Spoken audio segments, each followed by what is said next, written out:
بسم اللہ الرحمن الرحیم۔ السلام علیکم۔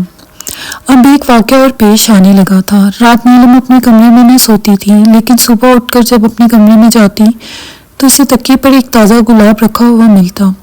جب پہلے دن اسے اپنے تکیے پر گلاب کا ایک بے حد خوبصورت اور تر و تازہ پھول ملا، وہ بے اختیار اس پھول کی طرف بڑھی۔ اس نے پھول کو اٹھا کر سونگھا، بڑی مسحور کن خوشبو تھی۔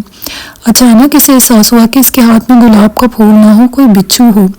اس احساس کے ساتھ ہی اس نے گلاب کا پھول بستر پر پھینک دیا اور اپنے کمرے سے نکل گئی۔ پھر اس نے گلاب کے پھول کے بارے میں واسطہ سے پوچھا، امی آپ نے رکھا ہے وہ گلاب کا پھول؟ کون سا بیٹی؟ واسطہ نے پلٹ کر سوال کیا۔ میرے کمرے میں تکیے پر، نیلم نے بتایا۔ میں نے کوئی پھول نہیں رکھا، آج تو میں باہر گارڈن میں بھی نہیں گئی۔ اپنے ابو سے پوچھ لو، شاید انہوں نے رکھا ہو، واسطہ نے کہا۔ فیاض حسین شیف بنا رہا تھا کہ نیلم کے اس کمرے میں داخل ہوئی۔ نیلم کو صبح صبح اپنے کمرے آتا دیکھ کر فیاض حسین مسکرایا اور بولا، ارے بھائی نیلم پری، آج صبح صبح کیسے دیدار کرا دیا؟ ابو آپ کے تحفے کا شکریہ۔ نیلم نے اندھیرے کا تیر چھوڑا۔ کس تحفے کی بات کر رہی ہو نیلم؟ فیاض حسین نے اس کی آنکھوں میں دیکھا۔ اس گلاب کے پھول کی جو آپ نے میرے کمرے میں بیڈ کے تکیے پر رکھا ہے۔ نیلم نے بڑے یقین سے کہا۔ لیکن نیلم میں نے تو کوئی پھول تمہارے تکیے پر نہیں رکھا، فیاض حسین نے بولا۔ ابو میرے تکیے پر کس نے رکھا؟ امی بھی منع کر رہی ہیں، نیلم نے فکر مندی سے کہا۔ ذرا وہ پھول لا کر دکھاؤ مجھے، فیاض حسین نے کچھ سوچتے ہوئے کہا۔ جی ابھی لائی، کہنے کو تو اس نے کہہ دیا، لیکن اپنے کمرے میں جانے کی اب اس کی ہمت نہیں ہو رہی تھی۔ اس نے واسطہ کو کچن سے اپنے ساتھ لیا۔ کمرے میں آئی، وہ گلاب کا پھول جوں کا تو بیڈ پر پڑا ہوا تھا۔ ارے یہ تو زرد گلاب ہے، واسطہ نے جلدی سے آگے بڑھ کر وہ پھول اٹھا لیا۔ ہمارے گارڈن میں تو زرد گلاب کا کوئی پودا نہیں، پھر یہ کہاں سے آ گیا؟ نیلم نے فکر مندی سے پوچھا۔ چلیے ابو کو دکھائیں، وہ گلاب کا پھول کس نے تکیے پر رکھا، کہاں سے آئے، کوئی نہ بتا سکا۔ لیکن اب یہ روز کا معمول بن چکا تھا۔ صبح ہی صبح گلاب کا ایک تازہ پھول نیلم کے تکیے پر رکھا ہوتا۔ بعض وقت یہ پھول اس قدر تر و تازہ ہوتا کہ اس پر شبنم کے قطرے صاف نظر آتے۔ خوشبو بھی گلاب کی پھول کے مقابلے میں تیز اور مسحور کن تھی۔ جب کئی دن تکیے پہ گلاب کا پھول ملتا رہا اور سب یہ معلوم کرنے میں ناکام ہو گئے کہ یہ پھول کہاں سے آتا ہے، کون رکھ جاتا ہے، تو ایک دن فیاض حسین نے نیلم کے کمرے کو مفقل کر دیا۔ پھر رات کو بھی اس نے کئی مرتبہ اٹھ کر دیکھا، کمرے کا دروازہ بدستور بند پایا۔ لیکن صبح کو جب اس نے کمرے کا تالا کھولا اور اندر داخل ہوا تو یہ دیکھ کر حیران رہ گیا کہ اس کے تکیے پر ایک کالا گلاب موجود تھا۔ اس گلاب پر شبنم کے قطرے چمک رہے تھے، اس قدر تر و تازہ تھا کہ اس کی خوشبو پورے کمرے میں پھیلی ہوئی تھی۔ نیلم کے کمرے میں ایک کھڑکی تھی، فیاض حسین نے اسے چیک کیا، وہ اندر سے بدستور بند تھی۔ ابھی وہ کالے گلاب کو دیکھ کر حیران اور پریشان ہی ہو رہا تھا کہ واسطہ کمرے میں آئے۔ اس نے تکیے پر پھول رکھا دیکھا تو سر پکڑ کر بیٹھ گئی۔ دروازہ بند ہونے کے باوجود واسطہ نے فیاض کو سوالیہ نگاہوں سے دیکھا۔ ہاں، دروازہ مفقل ہونے کے باوجود یہ گلاب کا پھول یہاں موجود ہے۔ عقل دنگ ہے، کوئی کچھ سمجھ نہیں آ رہا ہے کہ گلاب کا پھول کہاں سے آیا۔ کمرے کی ہر طرح نگرانی کر کے دیکھ لی، اب سوچتا ہوں اس کمرے میں ایک رات گزار کر دیکھ لوں، کسی پردے کے پیچھے چھپ کر بیٹھ جاؤں، صبح تک انتظار میں بیٹھا رہوں۔ ہائے نہیں فیاض، واسطہ اپنے دل پکڑ کر بولی، میں تمہیں تنہا کمرے میں نہیں رہنے دوں گی۔ ارے کچھ نہیں ہوگا، فیاض نے بے نیازی سے کہا۔ نہ فیاض نے ایسا سوچا بھی نہیں، میں تمہیں کسی قیمت میں کمرے میں اکیلا نہیں رہنے دوں گی۔ اچھا ایسا کرو، دونوں رہیں گے، فیاض حسین نے مسکرا کر کہا۔ نہ بابا، میرے بس کا نہیں، خدا نہ خواستہ کچھ نظر آ گیا، میرا تو ہارٹ فیل ہو جائے گا۔ فیاض کیوں نہیں کرتے کہ اس کمرے میں ایک رات کسی اور کو سلا دو؟ ہاں ایسا ہو سکتا ہے، جسے بھی سلاؤ اسے بتانا کچھ نہیں، بغیر کچھ بتائے سونے کو کہہ دو، واضح نے ترکیب دائی۔ کس سے کہوں سونے کو؟ فیاض حسین نے سوچتے ہوئے کہا۔ اپنے دفتر کے چپراسی ولی محمد سے کیوں نہیں کہہ دیتے؟ واضح نے مشورہ دیا۔ ہاں یہ ٹھیک ہے، 8 بجے تک پہنچ جانا، کھانا گھر پر ہی کھا لینا، فیاض حسین نے ہدایت کی۔ ولی محمد ٹھیک 8 بجے فیاض حسین کے گھر پہنچ گیا۔ واضح نے اسے کھانا کھلایا۔ کھانا کھا کر ولی محمد نے پوچھا، صاحب جی کہاں سونا ہے؟ تب واضح نے اسے نیلم کا کمرہ دکھایا، ایک تکیہ دیا۔ ولی محمد بیڈ کے برابر نیچے قالین پر لیٹ گیا۔ ولی محمد ایک بات بتاؤ، تمہیں اکیلے کمرے میں سونے سے ڈر تو نہیں لگتا؟ واسطہ نے پوچھا۔ نہیں بیگم صاحبہ، ڈر کس بات کا؟ ولی محمد نے بڑے اطمینان سے کہا، میں تو اس گھر میں اکیلا سویا ہوں، جب آپ لوگ سید پور گئے ہوئے تھے، آج تو اس گھر میں آپ لوگ بھی موجود ہیں۔ ہاں یہ تو ہے، مجھے ایک بات یاد آ رہی تھی۔ اچھا تم سو جاؤ، یہ کہہ کر واسطہ کمرے سے نکل گئی۔ فیاض یہ ولی محمد تو آرام سے سو جائے گا، واسطہ نے فیاض کے کمرے میں آ کر کہا۔ پھر ہمیں یہ نہیں معلوم ہوگا یہ پھول کس نے رکھا، پھر کیا کرنا چاہیے؟ اصل حالات سے اصل حالات سے آگاہ کریں، اگر وہ خوف زدہ ہو جائے تو تم بھی اس کے ساتھ سو جانا، اور اگر وہ سارے اس واقعہ سن کر خوف زدہ نہ ہو تو اس سے کہنا کہ رات کو سوئے نہیں، پردے کے پیچھے چھپ کر بیٹھ جائے، رات بھر کمرے کی نگرانی کرے۔ فیاض حسین نے واضح کی ہدایت کے مطابق ولی محمد کو گلاب کے پھول کی کہانی سنا دی۔ یہ ساری کہانی سن کر ولی محمد کو ذرا بھی ڈر نہ لگا، بلکہ اس کے اندر خوف کی بجائے تجسس جاگا۔ وہ بولا، صاحب جی آپ فکر نہ کریں، میں رات بھر بیٹھ کر کمرے کی نگرانی کروں گا، میں دیکھتا ہوں کہ اس کمرے میں کون پھول رکھ جاتا ہے، میں اس کو ایسی پھینٹی لگاؤں گا کہ پھر زندگی بھر پھول رکھنا تو چھوڑ ہی دے گا۔ فیاض حسین نے کمرے کی ٹیوب لائٹ جلا دی اور اسے رات بھر جلتی رہنے کی ہدایت دے کر کمرے سے باہر آ گیا۔ ولی محمد نے فیاض حسین سے یہ کہنے کو تو کہہ دیا تھا کہ وہ رات بھر جا کر نگرانی کرے گا، لیکن وہ نیند کا بہت کچا تھا، اس کے علاوہ اس نے کھانا بھی کچھ ضرورت سے زیادہ کھا لیا تھا تو کھانے کا نشہ بڑھنے لگا۔ کچھ دیر تو وہ نیند سے لڑتا رہا، کبھی اٹھا کبھی لیٹا اور کبھی بیٹھا اور کبھی ٹہلا، آخر کب تک پھر نیند میں بلی بن کر ایک چوزے کی طرح دبوچ لیا، وہ قلیم پر پڑ کر گہری نیند سو گیا۔ دروازہ اس نے اندر سے بند کر دیا، لہٰذا اس بات کا خطرہ نہ تھا کہ فیاض کمرے میں آ کر اسے سوتا ہوا پکڑ لے گا۔ کوئی 3 بجے کے قریب اس کی آنکھ کھلی، آنکھ کھلتے ہی اس نے خود کو اجنبی جگہ پایا، کھردری چارپائی کی جگہ وہ قلیم پر لیٹا ہوا تھا۔ ذرا حواس بحال ہوئے تو اسے یاد آیا کہ وہ اپنے مالک کے گھر آیا ہوا ہے، اسے کمرے کی نگرانی کے لیے سلایا گیا تھا۔ اس خیال کے آتے ہی وہ بڑھا کر اٹھ بیٹھا۔ بیڈ خالی تھا، شک تھا کہ ابھی تک کسی نے شرارت نہیں کی تھی۔ پھر ولی محمد اٹھ کر کھڑا ہو گیا اور آہستہ آہستہ چلتا ہوا بیڈ کے نزدیک آیا۔ اس نے سوچا کہ نیچے قلیم پر لیٹنے کے بجائے بیڈ پر کیوں نہ لیٹ جائے، ایسا نرم ملائم بستر روز روز کہاں نصیب ہوتا ہے۔ ابھی وہ بیڈ پر بیٹھنے ہی والا تھا کہ ایک سناٹے دار تھپڑ اس کے منہ پر پڑا، اس کا منہ پھر گیا، وہ اپنے گال سے ہلاتا ہوا پیچھے ہٹا، اس کا جسم کانپنے لگا تھا۔ اس نے خوفزدہ انداز میں چاروں طرف دیکھا مگر کمرے میں تھپڑ مارنے والا کہیں نظر نہ آیا۔ پھر اچانک اس کی نظر بیڈ پر پڑی، اسے دیکھ کر ولی محمد کی چیخ نکل گئی۔ وہ کوئی انتہائی بدشکل آدمی تھا جو بیڈ پر نیم دراز تھا، اس کے چہرے اور سر پر جگہ جگہ زخموں کے نشانات تھے جن سے سرخ سرخ خون ٹپک رہا تھا۔ وہ ایک ہاتھ میں چمڑے کا دستانہ پہنے ہوئے تھا، انگلیوں کی جگہ نکھیلی کیلیں نکلی ہوئی تھی۔ ولی محمد اس بدہیبت آدمی کو دیکھ کر حواس باختہ ہو گیا، وہ چیختا ہوا دروازے کی طرف بھاگا۔ اس نے جلدی سے دروازے کی چٹکی کھولی اور گیلری میں بھاگا۔ پہلی کی چیخ پر فیاض حسین کی آنکھ کھل گئی تھی، وہ فوراً اٹھ کر باہر آیا۔ ولی محمد اسے دیکھ کر تیزی سے اس سے چمٹ گیا۔ فیاض حسین نے بمشکل اسے اپنے ساتھ سے الگ کیا اور بولا، کیا ہوا ولی محمد صاحب جی؟ وہ ولی محمد کی سانس چڑھتی ہوئی تھی، اس سے بولا نہیں جا رہا تھا۔ کیا ہوا؟ فیاض حسین نے نرمی سے پوچھا۔ صاحب جی کمرے میں کوئی ہے، ولی محمد بمشکل بولا۔ کمرے میں کون ہے؟ آؤ میرے ساتھ۔ نہیں صاحب جی میں ادھر نہیں جاؤں گا، وہ بڑی ڈراؤنی شکل کا آدمی ہے۔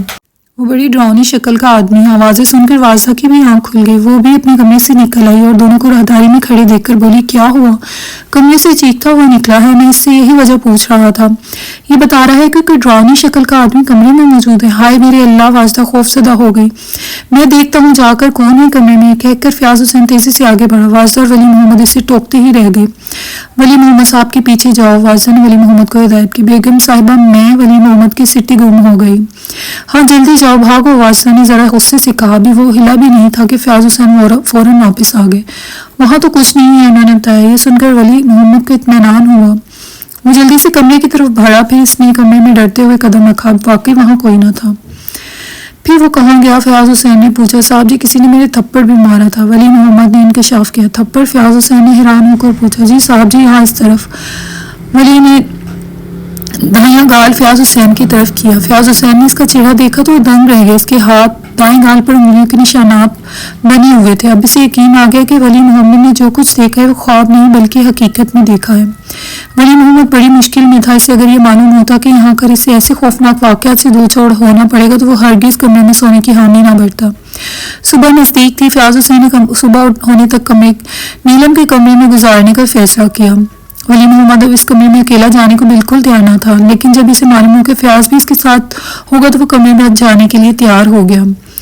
ولی محمد نیند کا کچا تھا، لیکن اب اس کی آنکھوں میں نیند کہاں۔ دہشت کی وجہ سے کبھی وہ اپنے رخسار پر ہاتھ پھیرتا اور کبھی پھٹی پھٹی نظروں سے بیڈ کو دیکھنے لگتا۔ صبح تک کوئی واقعہ ظہور پذیر نہ ہوا، کوئی اندر نہ آیا اور نہ تکیے پر پھول رکھا۔ 7 بجے کے قریب واجدہ نے کمرے کا دروازہ زور زور سے بجایا۔ فیاض حسین اٹھا، اس نے جلدی سے دروازہ کھولا. دروازہ کھولتے ہی اسے واضح کا پریشان چہرہ نظر آیا. اس کے پیچھے نیلم تھی. اس کے چہرے پر بھی اطمینان نہ تھا. واضح خیریت تو ہے؟ فیاض حسین نے دروازے سے ہٹ کر انہیں اندر آنے کا راستہ دیا. پہلے تم بتاؤ، واضح کہہ کر اندر آئی. اس نے سب سے پہلے تکیے پر نظر ڈالی. ادھر تو خیریت ہے، تمہارے سامنے تکیہ ہے، دیکھ لو پھول نہیں ہے. فیاض حسین نے کہا لیکن ہمارے کمرے میں خیریت نہیں ہے. وہاں سائڈ ٹیبل پر جدھر نیلم سو رہی تھی ایک رنگ برنگا تازہ گلاب کا پھول موجود ہے. ارے! فیاض حسین حیران ہو کر کمرے کی طرف بھاگا.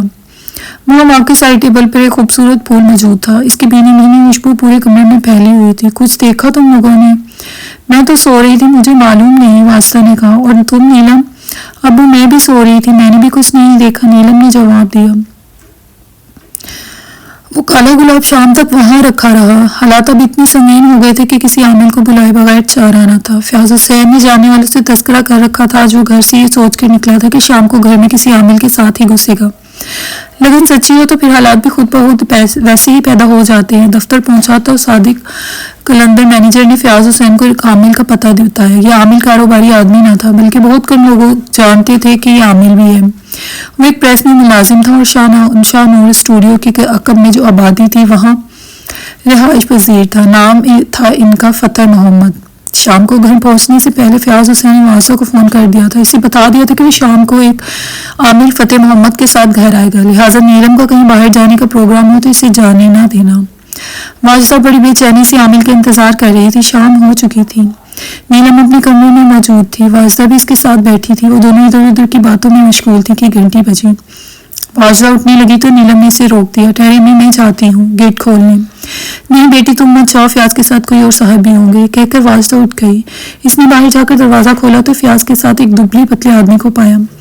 50 سال کا ایک سامنا سا آدمی تھا، بالکل ایک عام سے آدمی. سے دیکھ کر واجدہ بڑی حیران ہوئی. فیاض عامل کہیں سے بھی نہیں لگ رہے، اس نے سوچا. پھر وہ فوراً ہی دروازے سے پلٹ آئے. فیاض حسین نے فتح محمد کو ڈرائنگ روم میں بٹھایا. فتح محمد نے صوفے پر بیٹھ کر ٹانگیں اوپر کر لی. وہ بھی تکلفی سے آلتی پالتی مار کر بیٹھ گیا اور بولا، گھر میں کوئی چھوٹا آئینہ ہوگا؟ ہاں ہوگا، فیاض حسین نے اٹھتے ہوئے کہا. پھر فیاض حسین نے ایک چھوٹا سا آئینہ فتح محمد کے سامنے میز پر رکھ دیا. فتح محمد نے آئینے کا اسٹینڈ سامنے رکھا اور اسے اس زاویے سے میز پر رکھا کہ اسے اپنی شکل آئینے میں دکھائی دیتی رہے. اب فتح محمد کی نظر آئینے پر تھی اور وہ انگلیوں پر کوئی وظیفہ پڑھ رہا تھا. اچانک ڈرائنگ روم کا دروازہ کھلا. دروازہ کھلنے کی آواز پر فیاض حسین چونکا. اس نے دروازے کی طرف دیکھا، وہاں واجدہ کھڑی تھی. واجدہ نے کچھ بولنا چاہا تو فیاض حسین نے اسے انگلی کے اشارے سے بولنے سے منع کر دیا. فتح محمد بہت توجہ سے کچھ پڑھ رہا تھا اور اس کی آنکھیں آئینے پر جمی ہوئی تھیں. فیاض حسین نہیں چاہتا تھا کہ واجدہ کی آواز سے فتح محمد کی توجہ بڑھ جائے. وہ خود اٹھ کر دروازے پر پہنچا اور واجدہ کو اشارے سے باہر نکال لے گیا. پھر اس نے ڈرائنگ روم کا دروازہ بند کر کے واجدہ سے پوچھا، کیا ہوا؟ میں پوچھ رہی تھی کہ عامل صاحب کتنی دیر یہاں رہنے؟ واجدہ نے کہا، میرا مطلب ہے کہ اگر کھانا وغیرہ کھا کر جائیں گے تو کھانے کا انتظام کرو. میرا خیال ہے کھانا نہیں کھائیں گے، پھر جاتے ہوئے ان سے اصرار کر لیں گے. فیاض حسین نے خیال ظاہر کیا، ویسے ایک آدمی کے کھانے کا کیا انتظام کرنے، اتنا کھانا تو ہوگا کہ وہ ایک دو آدمی زائد کھا سکے. اگر وہ کھاتے تو ذرا اہتمام کر لیتی. فتح محمد کا وظیفہ جلدی ختم نہ ہوا. تقریباً 1 گھنٹہ تک چلا. فتح محمد انگلیوں پر کچھ پڑھتا رہا، اس سے آنکھیں آئینے پر جمی رہیں. وظیفہ پڑھتے پڑھتے اچانک فتح محمد نے فیاض حسین کو دیکھا اور ہاتھ کے اشارے سے پانی لانے کو کہا. فیاض حسین جلدی سے اٹھ کر ایک گلاس پانی لے آئے اور اس نے گلاس آئینے کے برابر رکھ دیا. فتح محمد نے وظیفہ ختم کر کے جھک کر آئینے پر 3 پونکے ماری، پھر آئینہ دیکھ کر مسکرایا جیسے اس نے آئینے میں کچھ دیکھا ہو. اس کے بعد اس نے گلاس اٹھایا اور گٹ گٹ کر کے سارا پانی پی لیا. لڑکی کہاں ہے؟ فتح محمد نے گلاس میز پر رکھتے ہوئے پوچھا. گھر میں اندر. اس کے سر کا ایک بال چاہیے، فتح محمد نے کہا. میں لے کر آتا ہوں، فیاض حسین اٹھتا ہوا بولا. لڑکی کو تو بلانے کی ضرورت نہیں ہے. نہیں، لڑکی کو لانے کی ضرورت نہیں، صرف ایک سر کا بال چاہیے. فیاض حسین نیلم کے سر کا بال لانے میں چند سیکنڈ لگے. وہ بال لا کر اس نے فتح محمد کے سامنے رکھ دیا. لیجیے. فتح محمد نے فیاض کے ہاتھ سے نیلم کے سر کا بال لے لیا. پہلے اس نے اسے روشنی کی طرف کر کے دیکھا، پھر بال کا ایک سرا اس نے اپنی انگلی پر لپیٹ لیا. پھر اس نے کچھ پڑھنا شروع کیا. وہ پڑھتا جاتا تھا اور بال کو انگلی پر لپیٹتا جاتا تھا، یہاں تک کہ سارا بال اس کی انگلی پر لپٹ گیا. پھر اس نے انگوٹھے سے بال کے سرے کو دبا لیا تاکہ وہ کھل نہ سکے. فیاض حسین اسے بغور دیکھ رہے تھے. اچانک فتح محمد کھڑا ہو گئے. اس کی نظریں کسی غیر معین نقطے پر جمی ہوئی تھیں. وہ بالکل سیدھا کھڑا تھا، جیسے اسے زمین میں کسی بلی کی طرح گاڑ دیا گیا ہو. پھر وہ چلا اس کا رخ دروازے کی طرف تھا. فیاض حسین خاموشی سے اس کے پیچھے ہو لیا. فتح محمد نے بند دروازے کو کھولا اور باہر نکل گیا. فیاض کا خیال تھا کہ اس کا رخ گھر سے باہر کی طرف ہوگا، لیکن ایسا نہ ہوا، گھر کے اندر جا رہا تھا۔ فیاض اس کے پیچھے پیچھے چلتا رہا۔ فتح محمد نیلم کے کمرے میں گیا، نہ ان کے بیڈ روم میں، نہ وہ ٹی وی لانچ میں گیا۔ اس کا رخ اسٹور کی طرف تھا۔ فتح محمد نے کان کی انداز میں اسٹور کا دروازہ کھولا اور اس میں داخل ہو گیا۔ فیاض حسین جب تک دروازے کے نزدیک پہنچا، اس وقت تک دروازہ اندر سے بند ہو چکا تھا۔ اچانک اندر سے میاؤں کی خوفناک آواز آئی، پھر ایسا محسوس ہوا جیسے وہ شخص آپس میں گتھم گتھا ہو گئے ہوں۔ اندر سے چیزوں کے گرنے کی آوازیں آ رہی تھیں۔ کچھ دیر مزید اندر سے آوازیں آتی رہیں، پھر ایک دم سناٹا چھا گیا۔ تھوڑی دیر بعد اسٹور کا دروازہ کھلا۔ فتح محمد اسٹور سے برآمد ہوا۔ فیاض حسین نے اس کی شکل دیکھتے ہی کام گیا۔ وہ کسی چپکلی کی طرح زرد ہو رہا تھا۔ اس کے چہرے کی متانت میں کوئی فرق نہ آیا، ایسی ہی سنجیدگی طاری تھی جیسے اسٹور میں داخل ہوتے وقت تھی۔ اس کے سفید کپڑوں پر جگہ جگہ خون کے چھینٹے پڑے تھے۔ پانی، فتح محمد نے بڑی بے چینی سے کہا۔ فیاض حسین فوراً ایک گلاس پانی لے آیا۔ فتح محمد اتنی دیر میں ڈرائنگ روم میں پہنچ چکا تھا۔ فیاض نے ان کو پانی لے جا کر دیا۔ فتح محمد نے بڑی بےتابی سے گلاس ان کے ہاتھ سے لے لیا اور تیزی سے ایک ہی سانس میں گلاس خالی کر دیا۔ پھر فیاض کی طرف گلاس بڑھاتا ہوا بولا، اور؟ فتح محمد نے پانی گٹ گٹ پی لیا اور گلاس فیاض کی طرف بڑھاتا ہوا بولا، اور میرا حلق خشک ہو رہا ہے، پیٹ میں آگ لگی ہے۔ اس طرح فتح محمد نے 4 گلاس پانی کے پیے۔ تب کہیں جا کر اس کے حواس بحال ہوئے۔ یہ کیا ہوا؟ فیاض حسین نے اس کے کپڑے پر بڑے ہوئے سرخ دھبوں کے بارے میں پوچھا۔ یہ خون کے دھبے ہیں، فتح محمد نے بڑے پراسرار انداز میں کہا۔ آپ کو چوٹ لگی ہے؟ فیاض حسین نے فکر مندی سے پوچھا۔ ہاں، وہ مجھے چوٹ دے گیا ہے، وہ بہت زبردست ہے، فتح محمد نے گول مول جواب دیا۔ آپ کس کی بات کہہ رہے ہیں؟ آپ میرا مشورہ مانیں گے؟ فتح محمد نے جواب دینے کے بجائے سوال کیا۔ جی فرمائیں، فیاض حسین نے بڑی سنجیدگی سے کہا۔ آپ اپنی لڑکی کی جتنی جلد ممکن ہو سکے شادی کر دیں، فتح محمد نے ہدایت کی۔ ابھی تو وہ پڑھ رہی ہے، فیاض حسین نے بتایا۔ کیا آپ کو اپنی لڑکی کی زندگی عزیز نہیں؟ فتح محمد نے تنبیہ کی۔ وہ میری اکلوتی بیٹی ہے، پھر میں جو کہہ رہا ہوں وہ کریں، شادی بھی اس کی کہیں دور کر ہونا چاہیے، اس پر زبردست اثر ہے، وہ دن بدن اسے اپنے گھیرے میں لیتا جا رہا ہے، فتح محمد نے بڑے پراسرار انداز میں کہا۔ اب کچھ کریں نا، یہ کہیں کہ حاضر کر دوں گا، فیاض حسین نے بولا۔ پیسوں سے یہ اثر دور نہ ہوگا، اس کے لیے بہت محنت کرنا پڑے گی، اتنی محنت میری بساط سے باہر ہے۔ فتح محمد بے حد مایوسانہ انداز میں گردن ہلائی۔ اچھا میں چلتا ہوں۔ ارے فیاض حسین نے چونک کر کہا، بیٹھے تو کھانا کھا کر جائیے۔ نہیں، کھانا میں نہ کھاؤں گا، فتح محمد نے کھڑے کھڑے ہوتے ہوئے وثوق سے کہا۔ کوئی نظر و نیاز؟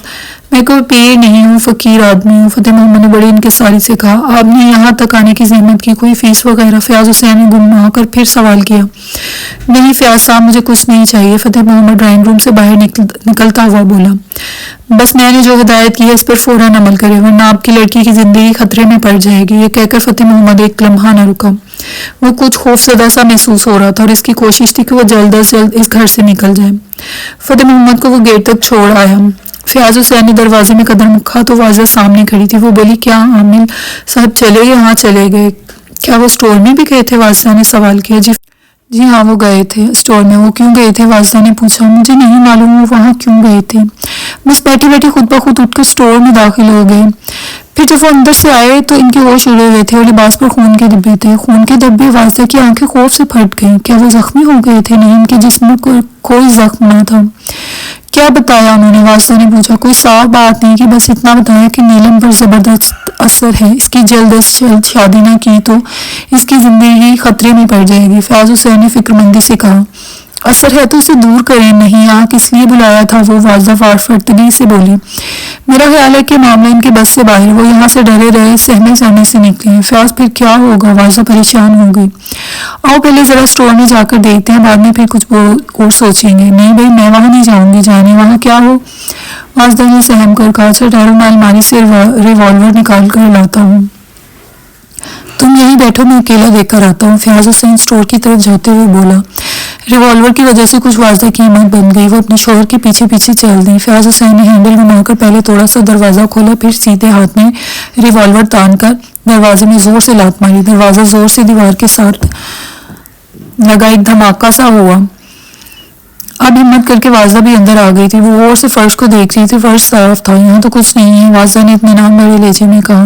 لیکن میں نے خود کسی بلے کی گھراہٹ سنی تھی اور پھر چیزوں کے گرنے کی آوازیں آئی تھی، جیسے دو آدمی آپس میں لڑ رہے ہوں۔ یہ کیفیت بس تھوڑی دیر کی تھی، اس کے بعد سناٹا چھا گیا۔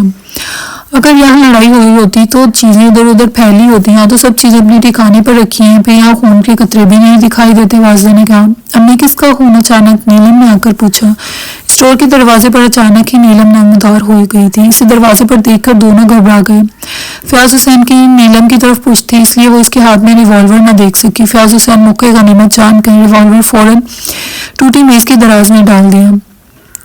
نیلم بھی اس بلی اور زخمی چوہے کی تلاش میں ان کی مدد کرنے لگی۔ اس نے اسٹور کے سارے کونے قدرے دیکھ ڈالے مگر اسے کچھ نظر نہ آیا۔ سردست نیلم کی فوری شادی کا مسئلہ تھا۔ فتح محمد نے تو تنبیہ کی تھی، فتح محمد کے علاوہ ایک اور عامل نے بھی فوراً شادی کا مشورہ دیا تھا۔ اس کا خیال تھا نیلم شادی کے بعد نارمل ہو جائے گی، اس صورت میں نیلم کی شادی کرنا تھی، لیکن اتنی جلدی شادی کیسے ممکن تھی؟ انہوں نے اس کے لیے کوئی تیاری بھی نہیں کی تھی۔ دونوں میاں بیوی سوچ جوڑ کر بیٹھے، کئی لڑکے بھی زیر بحث آئے، لیکن سب سے اچھا لڑکا صابرہ کا بیٹا اکبر پسند آیا۔ نیلم بھی اس کو جانتی تھی۔